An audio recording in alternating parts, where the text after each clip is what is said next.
আসসালামু আলাইকুম ওয়া রাহমাতুল্লাহ। হ্যালো ভিউয়ার্স, আশা করি আপনারা সবাই ভালোই আছেন, ভালো থাকেন, সুস্থ থাকেন, এই কামনায় শুরু করছি।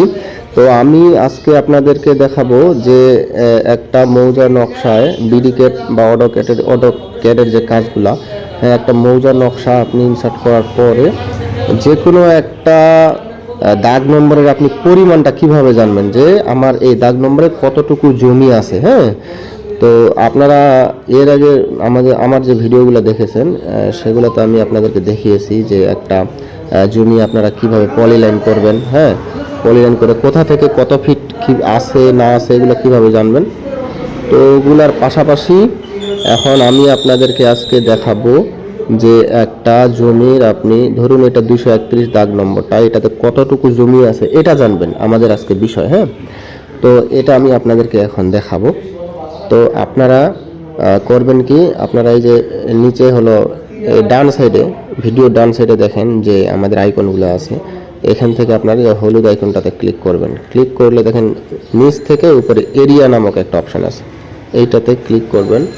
এটাতে ক্লিক করলে আপনারা যে কোনো এক জায়গায় প্রথমে একটা পয়েন্ট নেবেন। হ্যাঁ, পয়েন্ট নেওয়ার পর আরেক পাশে ধরেন এই পাশে একটা পয়েন্ট নিলেন, পয়েন্ট নিয়ে আপনি যেতে থাকবেন। হ্যাঁ, এইভাবে যেতে থাকবেন, একটু নিখুঁতভাবে নিতে হবে।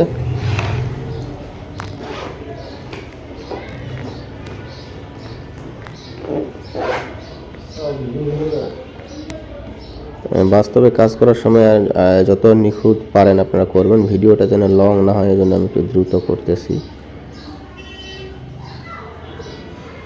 তো দেখেন এই লাইনটা মোটামুটি সোজা আছে, এই জন্য আর নিলাম না। তো উপরে দেখুন কনফার্ম ইনপুট, এখানে দুইবার আপনারা ক্লিক করবেন। দেখেন 65 শতক 3 পয়েন্ট জমি আসছে এখানে। হ্যাঁ, 65 শতক 3 পয়েন্ট জমি আসছে, অর্থাৎ আমাদের এই জমিটাতে আসছে 65 শতক 3 পয়েন্ট। হ্যাঁ, এই হলো বিষয়।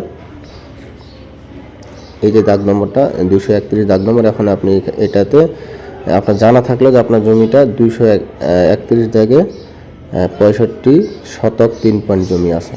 তো এই ছিল আজকের ভিডিও। আসসালামু আলাইকুম।